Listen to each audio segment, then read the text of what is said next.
This is Game 6 out of a best of 4 between Envy and Rad. So far, Rad have won 3 out of the 4 games they need to win. Envy have only won 2 games, so winning this means a lot for both teams to either win the series entirely or even outscore to push the series to a Game 7, giving Envy a chance to win the series. Cal the Hurricane gonna find Melio right through that passive, and we have just seen Envy capture second point. They captured point with 1 minute and 10 seconds longer than Rad did previously. Not to mention, Rad can capture third point, making it harder for them to not only win this game, but the entire series. It's looking like Envy might have a chance to win this game, bringing the series to Game 7, which seems like the case due to how many ults Envy have. 3 seconds on the clock, that's a daunting time bank. Yeah, we start once more, folks. Here we go, out with the Psionic off the rip, now looking directly towards the Venom, trying to deal a ton of damage with that boost there from Storm. And looking at dodge! Thanks to Rajari getting those 2 kills, Envy have lost 2 of their ults, one of which was a support ult. They also lost 5 players in that fight. However, they still have 4 minutes to try and win this game. Cal looking dicey. Naga is gonna find Speedery. Out goes. Oh, broken immediately. Envy are so close to winning. They took out Rajara's ult, and they've just killed level 1 Crook with ult. But before killing level 1 Crook, this happened. Naga gets a Phoenix ult off with Lunar damage boost, killing both of Envy's supports, which ultimately is the game-winning play for Rad, carving their names in Marvel Rivals esports history.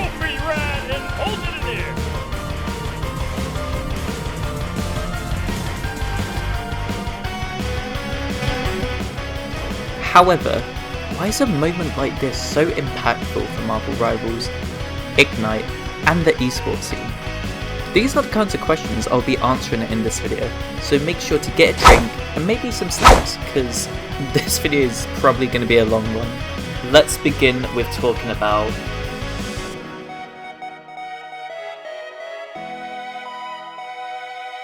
we're already seeing teams from different regions such as NA, EU, Asia, and Oceania qualify for Marvel Rivals Ignite. Some of these teams are part of organisations such as Sentinels, Envy, and 100 Thieves. But let's shift our focus to teams we're seeing in other regions, like EMEA, since that's my region and most of the games I've watched from Marvel Rivals Ignite have been from EMEA. So I'd say I've got more knowledge about the players and teams from this region compared to other regions. In the preseason we have seen teams like Navi, Rad, Heretics, Team Peps, FYR Strays, Shikigami, Vision Esports, Ulta Esports, Crownfall, Pulsar Esports, Reason Gaming, and Virtus Pro, who is my personal favourite team for EMEA and who I really wanted to win, until they lost to Rad. You suck! Out of all of the teams participating, there's only 3 teams that are part of the Marvel Rivals Partner Program, which are Virtus Pro, Navi, and Team Heretics, who have the best spray out of all of the esports bundles combined. They are going to explode Zaza in 0.2 seconds and then go on our supports. Taste and point proven right now. I do find it weird that Rad isn't part of the partner program, since this was the first team that had won the first Marvel Rivals Ignite a year ago. But on a similar note, I kind of wish we saw other teams participate in this Ignite that we saw last year. Crazy Raccoons, a Japanese organisation, wasn't seen in Ignite representing Asia, which I think is kind of sad because I love that team. But I do wish that Crazy Raccoons was part of the partner program for Rivals, since it would have been nice to have more Asia representation. There are lots of organisations that are part of the partner program, with most of them being from AMER, due to some of the most known teams being from there, like Sentinels, 100 Thieves, and FlyQuest. I also want to mention that I like the esports tab that Marvel Rivals have added. This doesn't only show these casual players what the competitive scene is all about, but it also shows you different players that are part of these organisations, what characters they play, the win rates on those characters, as well as the crosshairs they typically use, which is a detail I really like. However, a massive detail that kind of goes missed is the stakes that these players are playing for, such as millions of fans that are watching these games live, cash prizes that can be up to in the tens of thousands, and the reputation of their team, because little things like this can be very emotional for some of these players. These players put so much time, energy, and passion into this game to try and be the best or try and prove something to themselves. With the amount of time and effort that has been put into this industry, I feel like that the esports scene should be something that is known about and admired in some ways. With that being said, I don't want to mention that in one of my last videos talking about the esports scene of Marvel Rivals, I mentioned how Aramori was the first female in an esports organisation, which I mentioned could bring more women into the esports industry. I will mention that Aramori isn't playing for Sentinels at the moment and is a content creator watching the games. But having Aramori play for Sentinels in the first place was a good thing, because this was the first official gender mixed team we saw within Ignite, meaning we could see more gender mixed teams in esports, which is something I'd really like to see. I feel like with the addition of gender mixed teams and like potentially female teams within competitive games could make the gaming space a lot more of a open place for women, because most women who play competitive games are victims of people just being plain up misogynistic towards them. For example, people might remember this TikToker called Capone and his comments towards a female on his team. Y'all want to know what genuinely has made the gaming experience worse? More and more women coming onto the game. Hey bro, is this women's fault, bro? Hey bro. I am saying that the more women who play video games are making video games worse. Is this really good? No. Brother literally got cliff farmed the first 7 seconds into the fucking game. Now, why am I going on this whole rant? I just had a woman throw a game because I probably also said, I shouldn't have said this, but I don't care. I also said, well, I mean, of course, I forgot. That's my apologies. I forgot that I have to talk to you like you're a woman and talk to you like you're a child. Now, after these comments, all of the Rivals community came together to cancel this guy. However, I want to talk about another example related to this topic too, but we're sadly going to have to go into the League of Legends community. Back in September, top laner for FlyQuest, Weibo, made a comment about women in esports and why they should not be able to play in competitive games due to their periods. Like, women's anatomy and their monthly cycles are extremely different from males, and there's no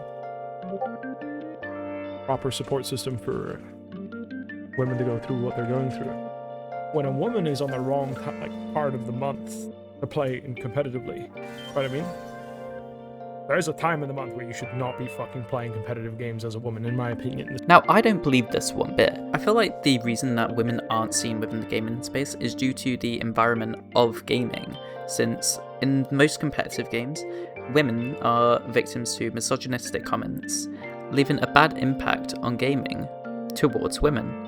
But this doesn't mean women can't enjoy and play games, since gaming should be something that's for everyone. The whole reason Marvel Rivals was made in the first place was for fans of Marvel to have another game to play their favourite superheroes, and feel like they are playing Spider-Man, or Black Panther, or even Doctor Strange. Everyone has a place in the gaming space, no matter what race or sex you are. Anyway, let's talk about a lighter topic.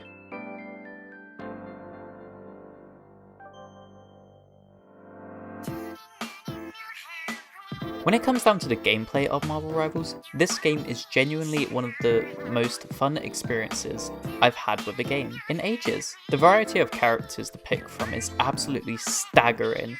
Like, to put this into perspective, Valorant had 10 characters on official release of the game. League had 20 characters on official release, but the number doubled within 2 weeks. And Overwatch, Marvel Rivals' biggest competitor, had 21 heroes at launch. But Marvel Rivals decided to push past their limits and go all out with 33 characters on release! Not to mention that in one of the past dev vlogs, they announced a new character every month! With the pace that NetEase are giving us these characters, I'm convinced that people like Xiong and Guangguan do not sleep. When Highguard got released, it failed for a vast amount of reasons, but one of which was the characters, since they looked very generic. And we knew nothing about them. This is why games usually give lore to these characters, to give them a story and a reason why us, as the player, should care about them. which works a lot of the time. So thanks to Marvel Comics, as well as the MCU, we already know so much about these characters that we don't need much lore on them in Rivals. But on top of lore, Marvel Rivals are giving us PvE game modes, monthly heroes, and so much more.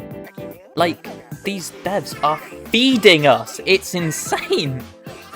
But going back to the characters, every one of these characters is iconic to Marvel as a brand, as well as having their own different playstyle in the game, which is similar to what they do within the actual source material, aka the comics, or movies in the MCU. Plus, I don't know how or why, but the third-person view in this game makes little things like movement so much nicer than other games I've played within the hero shooter genre. Overwatch. But here's the thing, I have a lot of hours, and I mean a lot of hours in the third-person shooter genre, such as Fortnite, which I was pretty good at.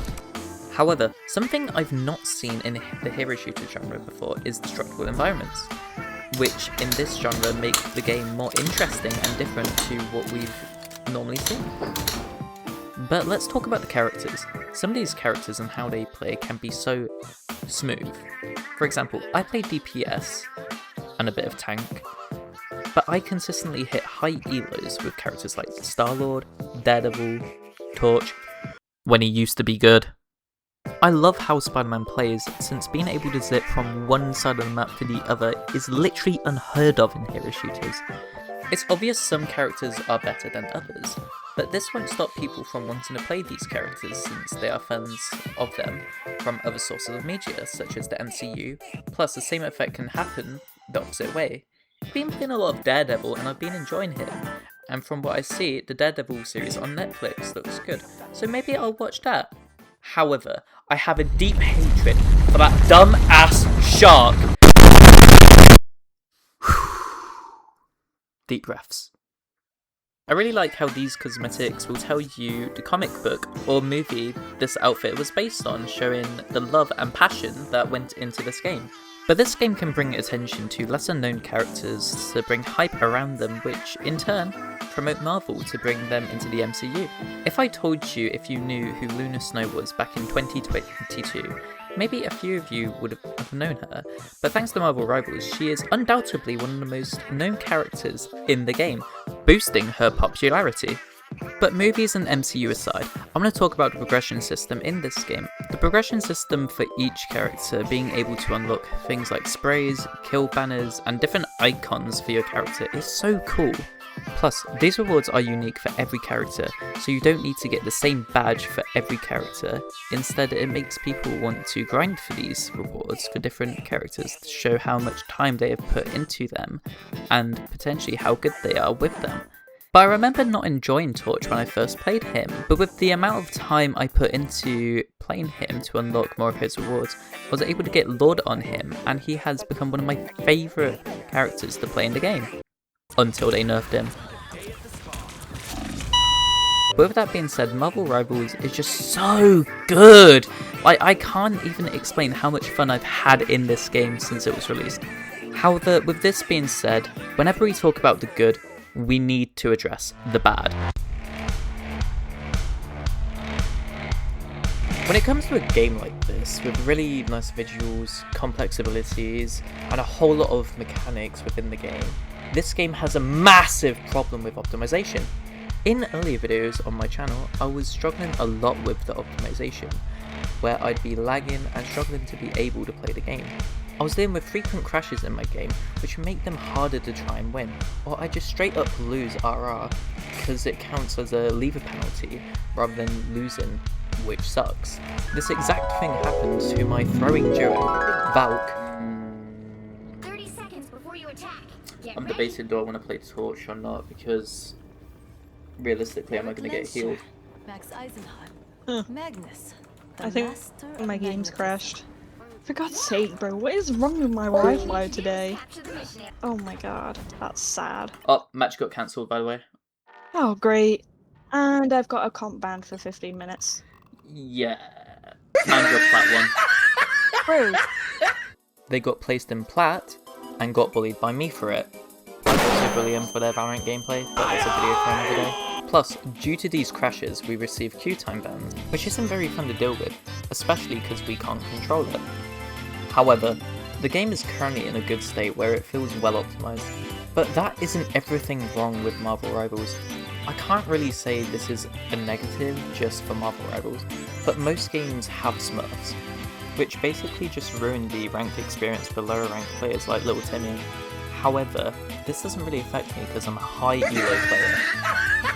But for those who want to climb and want to get better at the game, this hugely affects how they will place and how they will try to improve, due to them just getting curb stomped by these players who quite simply just don't have friends. I do also want to mention streamers doing this, since this is a problem, but they mask it as an educational tutorial, which I think is just a lazy excuse to smurf. Now, since we're on the topic of ranked, I want to bring up the rank system in Marvel Rivals, since for a while how this system used to work was stupid. Before Season 5, the rank system used to be complete hell. For those who watched my Season 2 video, in Season 1.5, I climbed gruelingly to Platinum. Then I got placed in Bronze 3. This is because, with every new ranked season, Marvel Rivals used to demote every player by 9 divisions, so people would need to climb back up to those ranks they believe they deserve. However, this was so stupid, since this meant players from Platinum to Bronze would all have to be placed in Bronze, meaning I could be on a team with 2 silvers, a bronze, against a full team of plats! This makes no sense! Sometimes games can be easily lost due to people not wanting to swap off roles, or just plain up refusing to. That's their ult. Wait, maybe Deadpool isn't the play, I'm not gonna lie. Maybe you can... Bro, maybe Deadpool isn't the play here, I'm just saying. 2, 3. Time to switch things up, including which side you're on.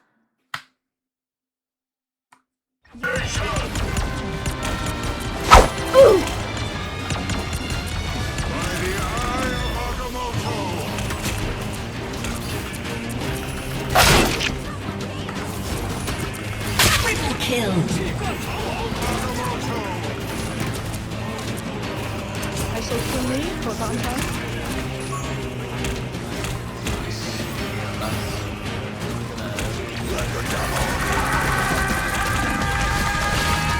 Double kill. Triple kill. Holy shit, that was insane.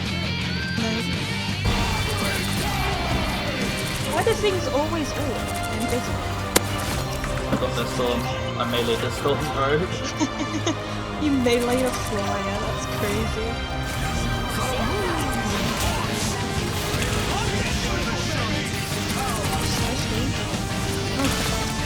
I was panicking because I knew someone might be bad guys with it first.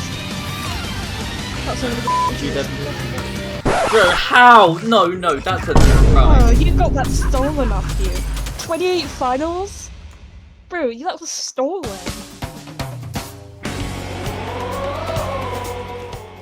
If we think about the MCU, this alone impacted the world of cinema massively. But what do I mean by that? Think of it like Star Wars, and how it similarly changed the world of cinema by having a trilogy of 3 movies spanning over years. Marvel essentially did the exact same thing, but on a much larger scale.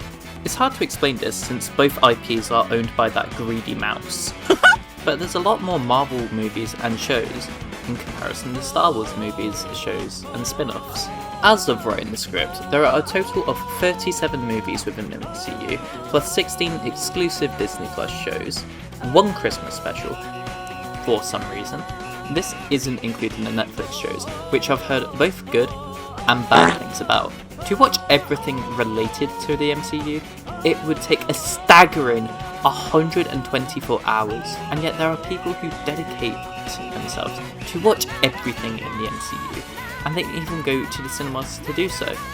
I remember when I was around 7 years old, going to the cinema to watch the first Avengers in cinema, but that movie experience is unforgettable for me. From that moment, I loved the MCU and wanted to watch as much as I possibly could.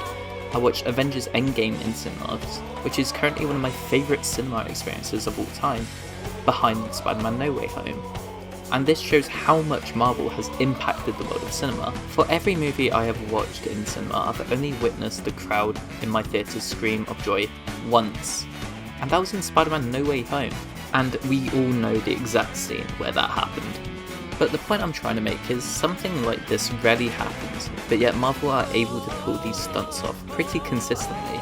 Sometimes they have a flop, but then they come back with an absolute banger. And I need to catch up on the MCU for Doomsday, but I'm looking forward to watch the Fantastic Four. I did plan to watch the Fantastic Four in cinemas, however, I didn't, and still haven't watched it. Another thing I want to mention is that Marvel has so many big names in the MCU, it's crazy. There are so many award-winning actors in the MCU playing these characters, like Christian Bale and Madon Siok. God, I hope I've said that right. But let's get to the point of what this video is all about. The point I'm trying to get at is that if Marvel can have such a massive impact on cinema, think of this in terms of the esports scene. They would have skins related to the MCU for obvious profit, but we could see massive events like League of Legends or Worlds on a much larger scale of Marvel fans showing up to watch these games and potentially guest appearances from Marvel actors to promote to movies or shows that are happening within the same time frame as these esports events. Some of the actors in the MCU like playing competitive games, like Sim Lu is a massive Valorant fan, and if they ever release Shang-Chi into the game, it would be really cool to have him promote Shang-Chi and have like a little promotional video, quite similar to what we had recently with Charlie Cox playing Daredevil for the first time in Marvel Rivals. But something like this could be really cool. But here's a little cool fact, for those who don't know, Ben Affleck, yes, that Ben Affleck, is a massive fan of Valorant and has been seen at some of the events, which is pretty cool to me. So I think it'd be pretty cool if we had an actor like, I don't know, Tom Holland, who is a fan of video games. I remember we were shooting Spider-Man Homecoming, and they were like, we need you to come to set, and we were playing this level, and it was like, we can't come to set right now. Show up to a Marvel Rivals event to potentially promote an upcoming Spider-Man movie, which would also have a skin in the Marvel Rivals shop coming soon. It would seem pretty cool, no? It all comes down to one smaller question that only Marvel Rivals has the answer to.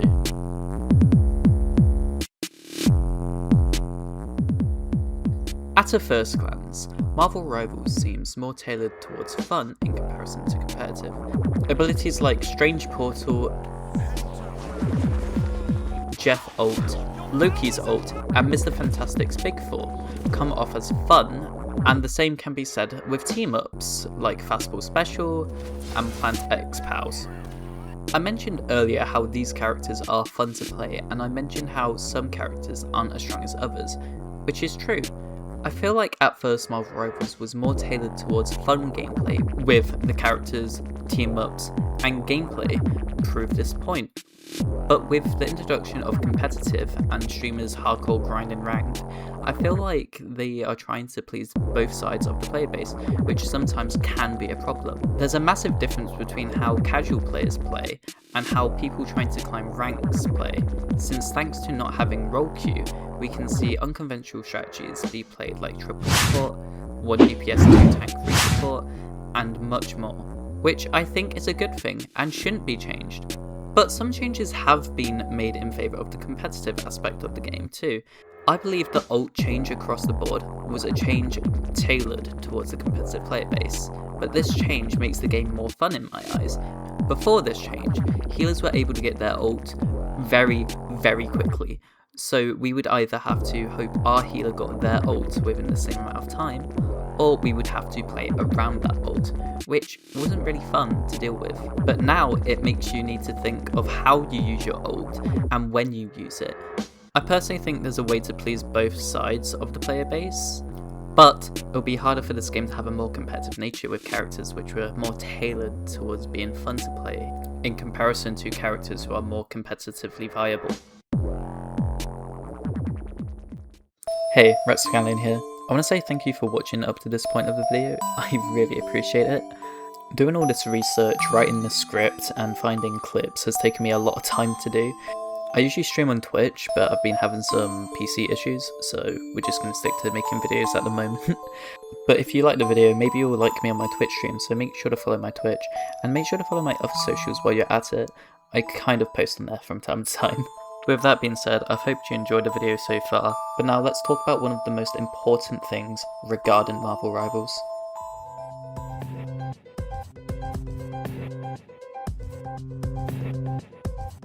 I feel like Marvel Rivals is a really good game and has a bright future ahead of it. We're almost 2 years into the game's lifespan, and we've had our highs and our lows. But overall, the impact of this game has over Marvel, as well as the esports scene, cannot be unnoticed. Yes, the game might not have reached peaks like other games have, like Overwatch or Fortnite, but there will never be another game that hit the numbers Fortnite did, since within the first couple of weeks the game was released, it hit 20 million players. Plus, speaking about Overwatch, people are claiming that Overwatch is in a better state than Rivals currently. However, we're getting new maps, new PvE modes, and a Doomsday counter event, as well as cosmetics that aren't overly priced, so I don't understand how people are hating on the game. But this isn't me defending Rivals, because Rivals does have problems, and currently I'm not having the most fun playing the game. If we look at Overwatch and what they are bringing to the table, I honestly don't think they can compare to Rivals, only because of the hype for Doomsday. But I also want to mention that we haven't really had any game-breaking team-ups since the release of Gambit and his team-up. Team-ups were meant to be a fun thing between characters who have something in common, to have a cool ability together. So why does Captain America have a team-up with Black Cat, and Spider-Man doesn't? Some of these characters' team-ups don't make much sense to me. Like, we have two characters who are completely different from each other, having a broken team-up together, making them competitively viable. But something Rivals did do, which was game-defying in terms of Rivals and arguably hero shooters, was the addition of Deadpool. Deadpool was a fun addition to the game, and the first hero within any hero shooter to be every role in the game, which I think is cool, and I'd love to see them do this again with a different character. I want to say that the devs listened to the community very well. A good majority of the community was complaining about how little bans there were in the game in comparison to how many characters there were in the game, since we had over 40 characters in the game, with only 4 bans, which isn't really enough. So with the addition of 1 more ban for each team, I think this was a good change. Personally, I would have wanted more bans, but that's an update for a later day. However, their best change yet was the ult charge nerfs across the board. This was in response to the community arguing about triple support and how broken it was for many seasons without any change. However, Rivals came in with statistics showing that triple support had one of the lowest win rates in the game, but still made the ult charge change. And ever since then, games have been much more fun. I don't need to deal with a support ult every 30 seconds. I hope that Marvel Rivals keeps listening to their community and keeps making changes for them, since I believe this game could potentially become one of the biggest online games in the gaming space, as well as potentially have one of the biggest esports scenes in esports, which would also benefit esports by making it more popular and established as an official creative industry. It feels like for years Marvel have not known what to do with their games, and with the absolute explosion in popularity with Marvel Rivals, we could see more funding into this game, with even more events in the game as well. I feel like Marvel is finally understanding the potential in esports, and want a piece for themselves, which I am genuinely looking forward to. I believe the Marvel Rivals esports scene will be one of the biggest esports scene we will see in comparison to other games.